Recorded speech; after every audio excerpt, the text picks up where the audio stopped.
entablement de pierre borde une niche murale. Un pichet en grès recouvert d'un vernis vert foncé. Une écumoire.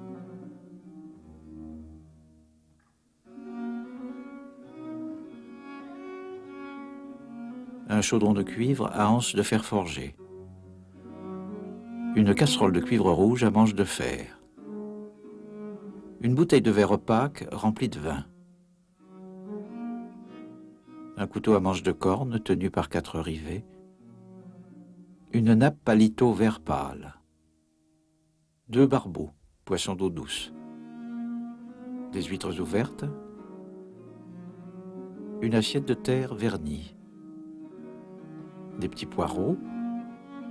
Une boîte à épices en bois tourné.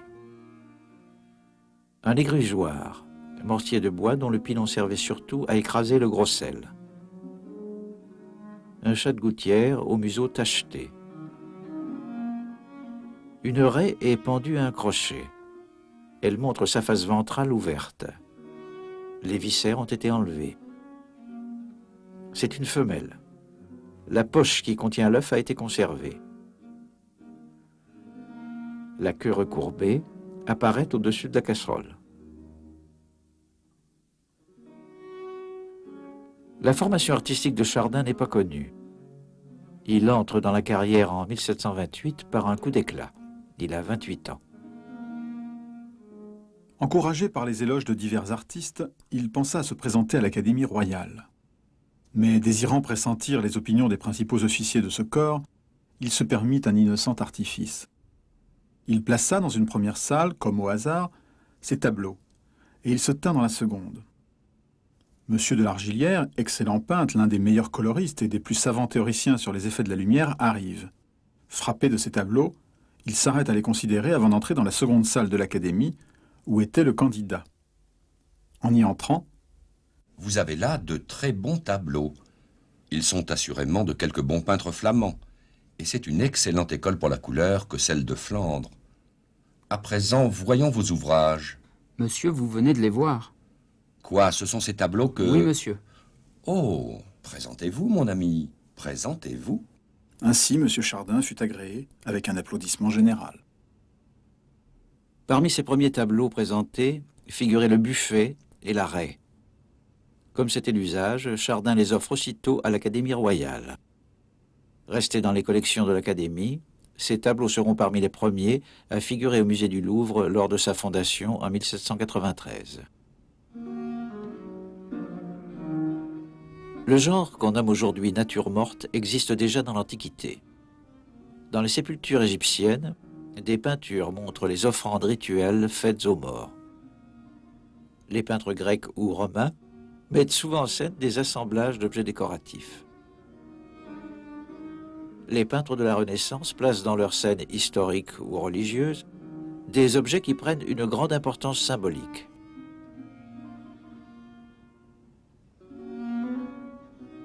Chez les Hollandais, le genre se nomme stillleven, nature immobile. Fruits, fleurs, repas servis, orfèvrerie, cristaux, reflètent l'attention apportée à l'accumulation des richesses. Parfois, ces compositions prennent un sens moral. L'argent ou l'or traduisent la vanité des richesses, le sablier, les montres ou les horloges, la brièveté de la vie, les bulles ou le cristal, sa fragilité.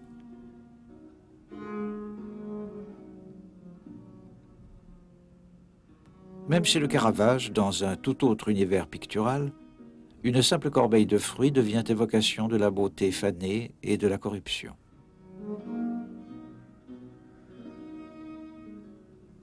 La peinture se fait méditation chez Philippe de Champaigne comme chez Lubin Baugin.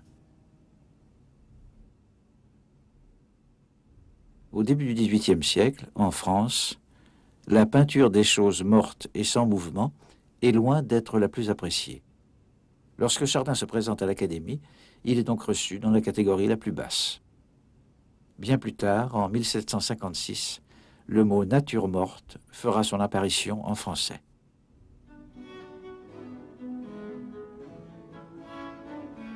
Si je destinais mon enfant à la peinture, voilà le tableau que j'achèterais. Copie-moi cela, lui dirais-je. Copie-moi cela encore. Mais peut-être la nature n'est-elle pas plus difficile à copier. C'est que ce vase de porcelaine est de la porcelaine. C'est que ces olives sont réellement séparées de l'œil par l'eau dans laquelle elles nagent. C'est qu'il n'y a qu'à prendre ces biscuits et les manger. Cette bigarade, l'ouvrir et la presser, ce verre de vin et le boire, ces fruits et les peler, ce pâté et y mettre le couteau. C'est celui-ci qui entend l'harmonie des couleurs et des reflets. Ô Chardin, ce n'est pas du blanc, du rouge, du noir que tu broies sur ta palette. C'est la substance même des objets. C'est l'air et la lumière que tu prends à la pointe de ton pinceau et que tu attaches sur la toile. Après que mon enfant aurait copié et recopié ce morceau, je l'occuperai sur la raie dépouillée du même maître. L'objet est dégoûtant, mais c'est la chair même du poisson, c'est sa peau, c'est son sang. L'aspect même de la chose n'affecterait pas autrement. Monsieur Pierre, regardez bien ce morceau quand vous irez à l'académie et apprenez, si vous pouvez, le secret de sauver par le talent le dégoût de certaines natures. On n'entend rien à cette magie. Ce sont des couches épaisses de couleurs appliquées les unes sur les autres et dont l'effet transpire de dessous en dessus. D'autres fois, on dirait que c'est une vapeur qu'on a soufflée sur la toile. Ailleurs, une écume légère qu'on y a jetée. Approchez-vous, tout se brouille, s'aplatit et disparaît. Éloignez-vous, tout se crée et se reproduit. Cette fascination que subit Diderot devant le bocal d'olive et devant la raie le pousse à s'interroger sur l'essence du réalisme. Plus tard, ce sera toujours un des tableaux devant lesquels les visiteurs du Louvre s'arrêteront en plus grand nombre. Pendant la première partie de sa carrière, Chardin se consacre aux natures mortes pour l'essentiel des assemblages d'objets domestiques avec parfois des animaux. Panier de raisin. Lapin de Garenne mort.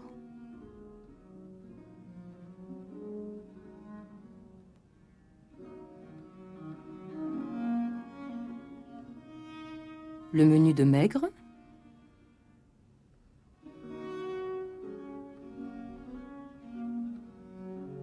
Le menu de gras. À partir de 1733, Chardin, qui souffre peut-être de se voir limité aux natures mortes, commence à peindre des scènes de genre. Une femme occupée à cacheter une lettre.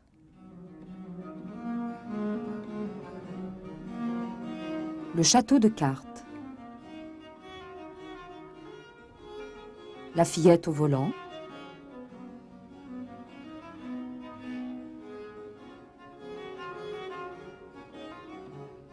Le jeune dessinateur. Le bénédicité. Bien entendu, en même temps que ces scènes de genre, il continue à produire des natures mortes. Chaudron de cuivre. La tabagie. Chaudron, écumoire et cruche.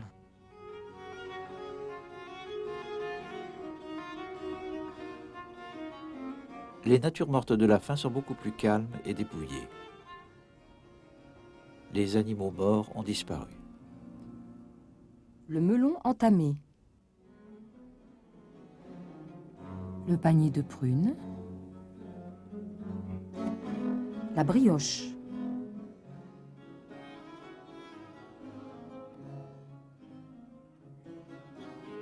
Le gobelet d'argent.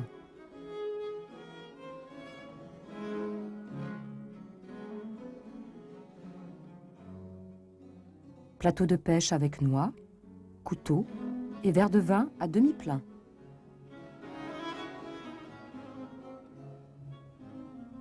Chardin peignait toujours d'après modèle. Comme Vermeer, il utilisait les accessoires qu'il avait autour de lui dans sa maison. Ainsi, tous les ustensiles de cuisine de la raie se retrouvent par la suite dans d'autres tableaux. L'écumoire, le chaudron de cuivre, les grugeoirs, la boîte à épices. Le pichet de grès vert figure dans plusieurs tableaux, puis disparaît définitivement, sans doute brisé un jour.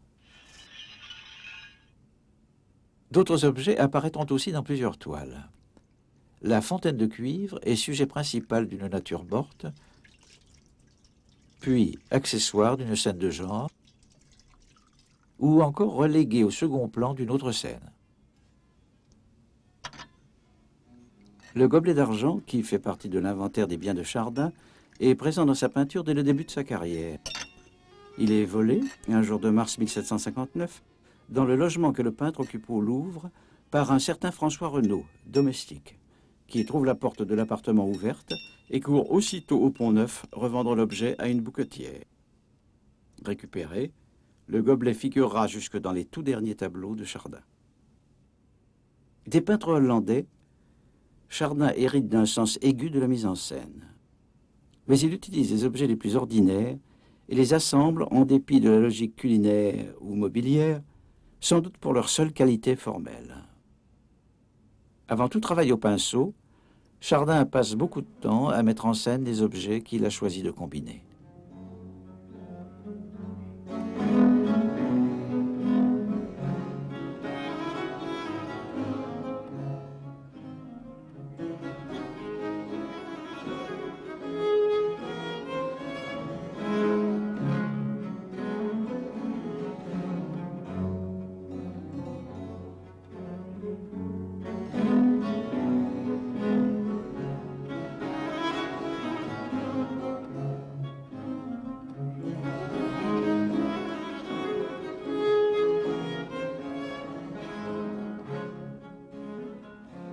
Les auteurs de nature morte des générations précédentes donnaient de la profondeur à leurs tableaux en adoptant une vue plongeante.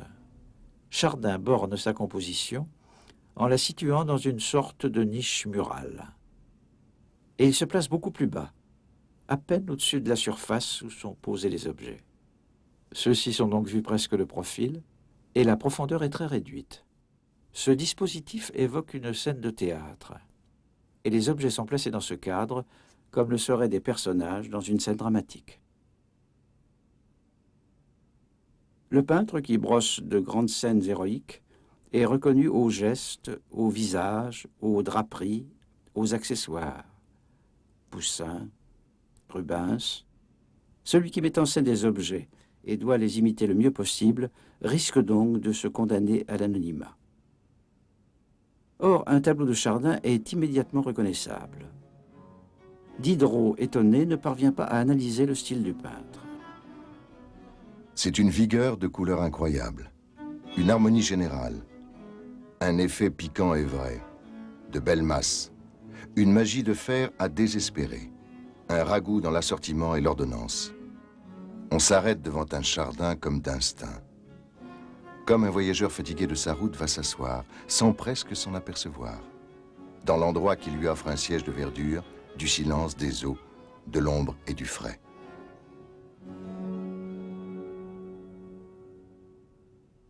L'entablement marque fortement l'horizontale. Cette horizontale est répétée par les jointures des pierres du mur. Un petit décrochement dans la ligne des pierres et une zone d'ombre soulignent le renfoncement. Sur ce quadrillage, les objets sont disposés régulièrement. Plusieurs formes pleines, verticales, et plusieurs obliques. La raie occupe précisément le milieu du tableau. Elle dessine un triangle dont le sommet se situe sur la médiane. Cette forme triangulaire revient souvent chez Chardin. Par exemple, de façon assez dramatique, avec les pattes du lièvre mort, ou de façon plus apaisée dans la forme du panier de prunes. L'oblique, qui coupe les horizontales et les verticales, est un thème lui aussi constant.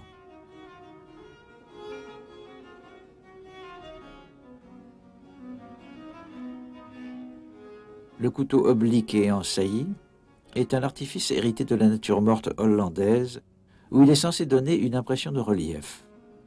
C'est aussi l'objet le plus souvent représenté par Chardin. Même si Chardin laisse du vide autour de l'arrêt, la composition paraît assez pleine. Par la suite, le peintre jouera encore plus avec le vide jusqu'au complet dépouillement. C'est cette géométrisation progressive de l'espace qui, plus tard, séduira Cézanne, puis les peintres cubistes. Les formes rondes, closes, bien délimitées, disposées sur la scène, devraient donner une impression d'ordre et de sérénité. Mais trois zones désordonnées s'y opposent. La nappe tordue et froissée, refermée sur la casserole et sur le couteau. Le tas d'huîtres que le chat en mouvement est en train de faire crouler.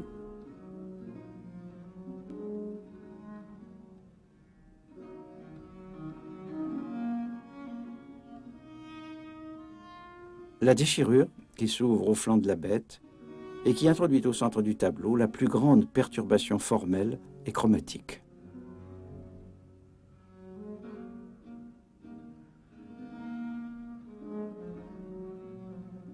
Sur une toile de grain moyen, Chardin appliquait une forte préparation à base de colle et d'un mélange de blanc de plomb et de brun rouge.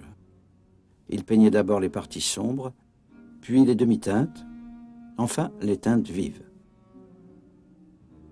Un long travail d'accord était alors poursuivi.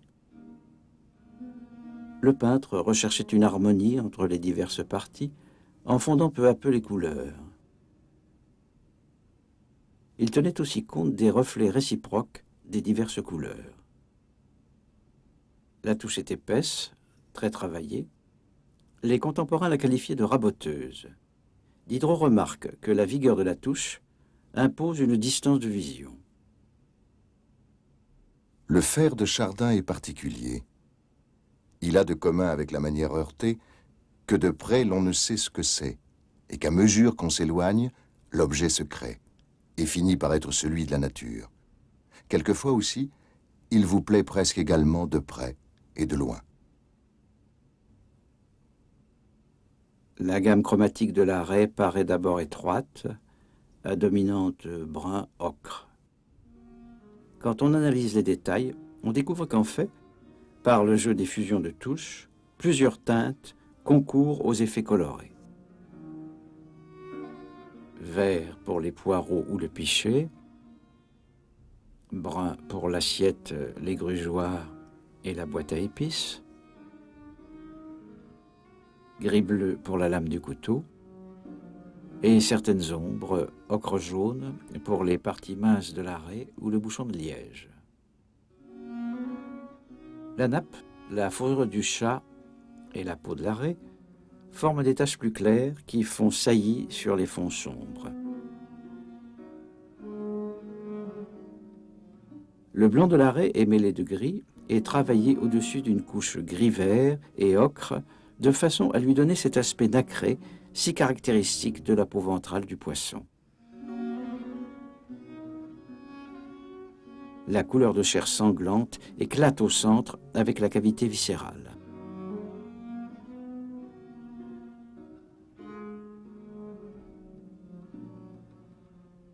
Discrets échos de cette grande déchirure rouge, une tache de sang sur l'aileron et des marques sur le manche du couteau.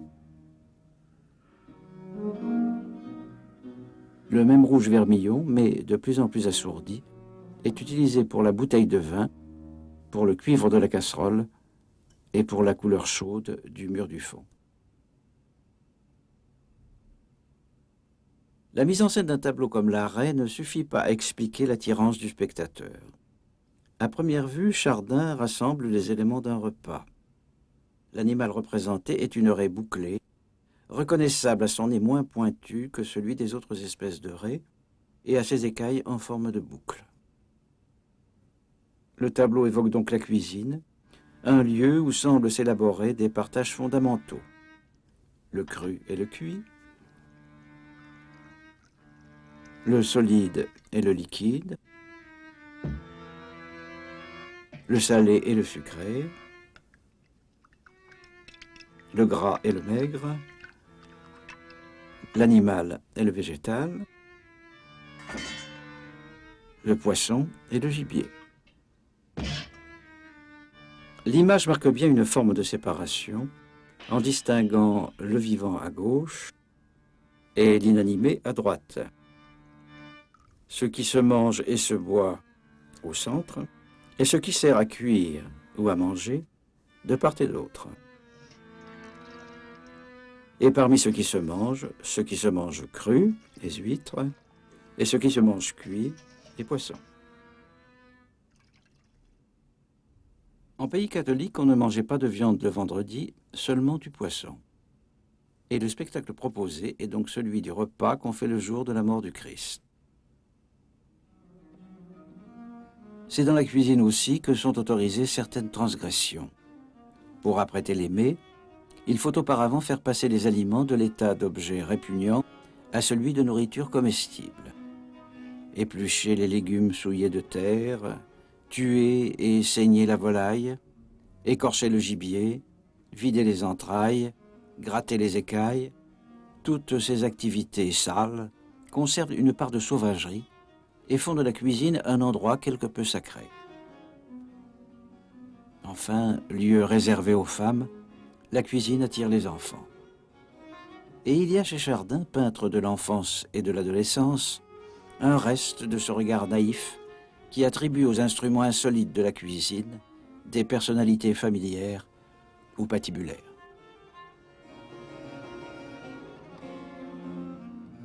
Les ustensiles s'assemblent en cercle respectueux autour de l'imposante fontaine de cuivre. Ou bien, ils semblent se chamailler pour les restes d'un repas. Ou encore, ils se pavanent, tout chamarrés de reflets.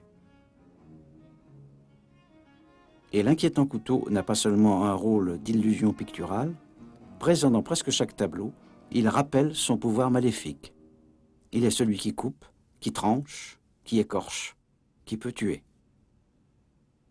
Saisi comme Diderot par la puissance suggestive de la raie, un autre écrivain, Marcel Proust, illustre justement cette personnalisation des objets. Maintenant, venez jusqu'à la cuisine, dont l'entrée est sévèrement gardée par la tribu des vases de toute grandeur, serviteurs capables et fidèles, race laborieuse et belle. Sur la table, les couteaux actifs qui vont droit au but reposent dans une oisiveté menaçante et inoffensive.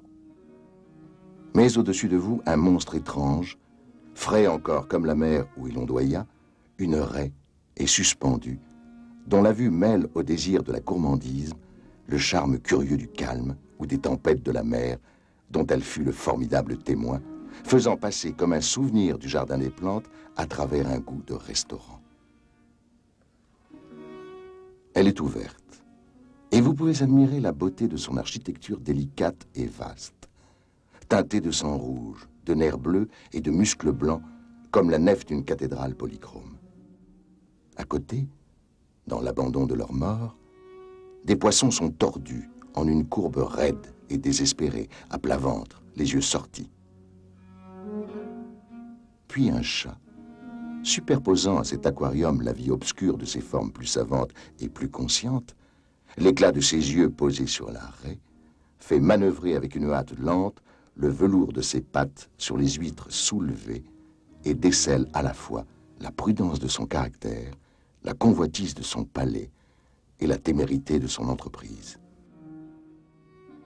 L'œil qui aime à jouer avec les autres sens et à reconstituer à l'aide de quelques couleurs plus que tout un passé, tout un avenir, sent déjà la fraîcheur des huîtres qui vont mouiller les pattes du chat.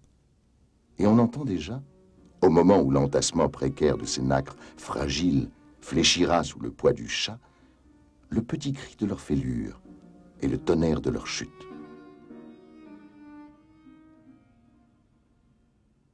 Le chat est le seul être vivant du tableau. Il est une menace. Chacun sait qu'il aime le poisson, cru ou cuit, et sans doute aussi les huîtres. Animal familier qu'affectionne Chardin, il est cependant un peu sorcier. Il voit la nuit, pactise avec le diable. Il est celui qui dérange la belle ordonnance des objets alignés par le peintre. C'est un jeune chat, désobéissant et brouillon. Il met littéralement les pieds dans le plat. La raie est un animal qui fait peur. Ses nageoires ressemblent à des ailes. Elle semble voler sous l'eau. Elle est classée parmi les monstres marins épouvantables dans les anciennes imageries. D'habiles artisans se servaient des ailes, de la queue, du squelette et de la peau séchée de certaines raies pour fabriquer les momies de sirènes, de basiliques ou d'autres êtres mythologiques qui ornaient les cabinets de curiosité. À côté de ces monstres, la vraie raie y figurait souvent, empaillée. Et même dans l'encyclopédie de Diderot et d'Alembert, contemporain de Chardin, la raie demeure un être plutôt fantastique. Avant Chardin, d'autres peintres avaient montré le poisson.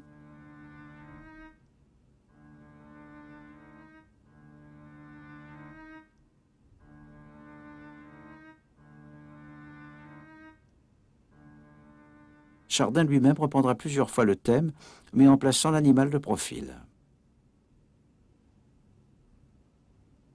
C'est que la face ventrale du poisson présente une bouche et des narines qui lui composent une sorte de visage grimaçant. Suspendu par un crochet au centre du tableau et montrant sa face mimétique, la raie attire le regard du spectateur qui ne peut s'empêcher d'identifier l'animal à une sorte de personnage humain. Le dispositif, qui rappelle aussi le bœuf de Rembrandt, évoque les écorchés des planches d'anatomie ou encore les scènes de martyrs ou la crucifixion.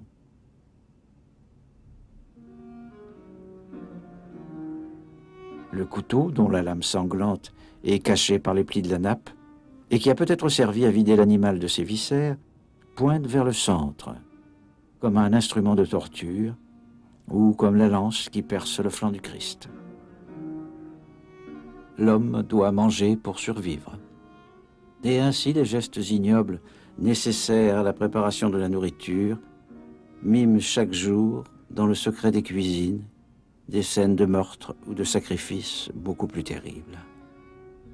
C'est cette dimension sauvage mais cachée de la société que met en scène involontairement la raie. Au milieu de son assemblée d'objets, le poisson ouvert et sanglant apporte au tableau la violence d'une scène historique.